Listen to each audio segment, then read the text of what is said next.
राधे राधे साथियों, जय श्री कृष्ण।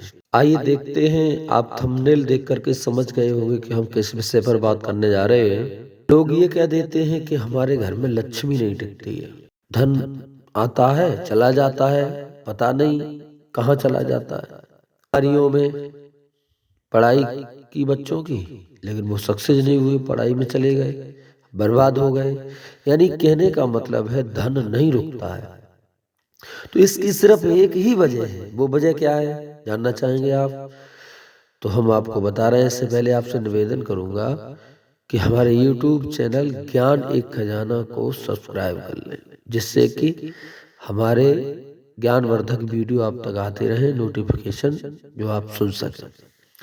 मित्रों, कहानी है एक सेठ की। एक सेठ जी थे, बहुत ही धनवान व्यक्ति थे, किसी घर में रहा करते थे। एक दिन लक्ष्मी जी उनके सपने में आई और एक बात कही, सेठ हम तुम्हें छोड़कर जाना चाहते हैं। माँ, ऐसी कौन सी भूल बन गई है जो आप हमसे जुदा हो रही हैं? अगर आप चली गई तो हम फिर कैसे जी पाएंगे? लक्ष्मी जी बोली, हम किसी एक जगह नहीं ठहरते हैं बेटा, और तुम अच्छे इंसान थे, इस वजह से मैंने तुम्हें सपना दिया है। अगर तुम्हारी इच्छा है तो तुम एक वरदान हमसे मांग सकते हो। सेठ जी सोचने लगे, हम क्या करें क्या न करें।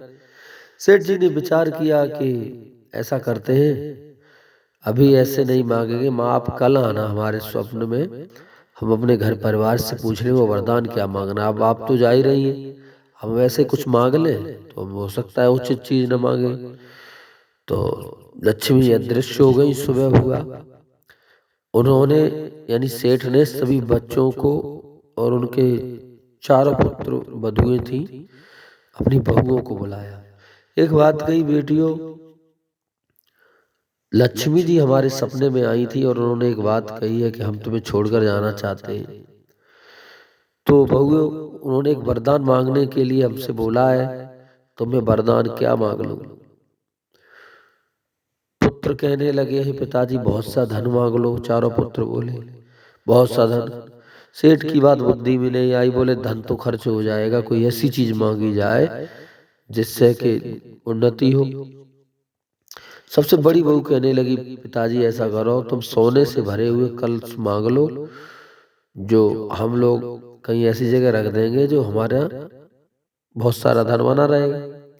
सेठ को ये भी बात नहीं जमी। छोटी वाली बहू से पूछा, वो उसने ये कहा कि आप ऐसा करो, स्कूल कॉलेजेस बनवा लो, जिससे कि हमेशा हमेशा ये चलते रहे, हमारा तुम्हारा रोजगार बना रहेगा। सेठ के दिमाग में ये भी बात नहीं आई। तीसरी बहू से बात ये पूछी, आप कुछ बताओ। तो तीसरी वाली बहू कहने लगी, पिताजी एक काम करें, आप उनसे ये कहना कि हे माँ लक्ष्मी, हमारे चारों पुत्रों की नौकरी लगवा दे।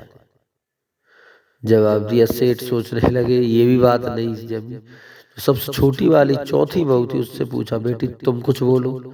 तो वो बेटी जो थी वो संस्कारी थी, उसने एक बात कही है, पिताजी एक काम करें, आप माँ लक्ष्मी से जब स्वप्न में आए तो ये कहना, हे माँ लक्ष्मी, हम लोगों में कलह कलेश न हो, कभी हम लोगों में प्रेम बना रहे, चारों पुत्रों में, चारों पुत्रियों में, पुत्र वधुओं में, यानी हमारे परिवार में मंगल होता रहे, कभी लड़ाई झगड़ा ना हो। हे माँ लक्ष्मी, वरदान हमें आप दे दो। सेठ को ये बात जम गई, दिमाग में फिट बैठ गई। सेठ जी ने उसका धन्यवाद किया और सेठ जी आ गए घर पे। शाम संध्या का समय हुआ, शेर कक्ष में सो गए। माँ लक्ष्मी ने स्वप्न दिया रात्रि में। लक्ष्मी जी जब आई तो लक्ष्मी जी ने कहा, सेठ आप कोई वरदान मांग लो।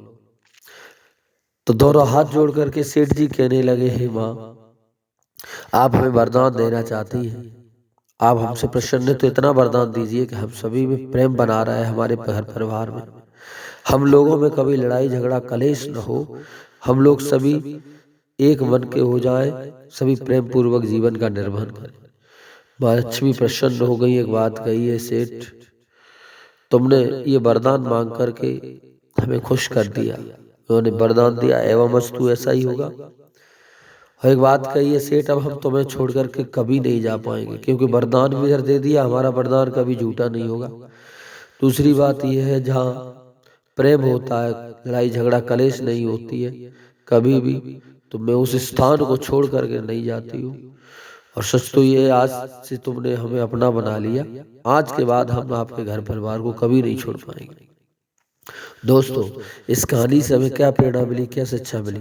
इस कहानी से शिक्षा ये मिलती है कि हम कभी भी लड़ाई झगड़ा ना करें, एक दूसरे के प्रति कभी द्वेष भाव ना रखें, घर परिवार में सभी मिलजुल करके जीवन का निर्वहन करें। यही इस कहानी से हम आपको उद्देश्य बताना चाहते हैं। दोस्तों, ये वीडियो कैसी लगी कमेंट बॉक्स में जरूर बताएं। अगर आपने हमारा चैनल सब्सक्राइब नहीं किया है ज्ञान एक खजाना, तो आपसे निवेदन करूंगा कि ऐसे ही ज्ञानवर्धक वीडियो आप अगर सुनना चाहते हैं तो हमारे इस चैनल को सब्सक्राइब करें और बेल आइकन घंटी को भी प्रेस करें, जिससे कि आने वाले वीडियो आप तक आते रहेंगे और आपको ज्ञान प्राप्त होता रहेगा। आप किसी भी समाज से हो, हमारा ये वीडियो हर समाज के लिए, हर वर्ग के लिए है।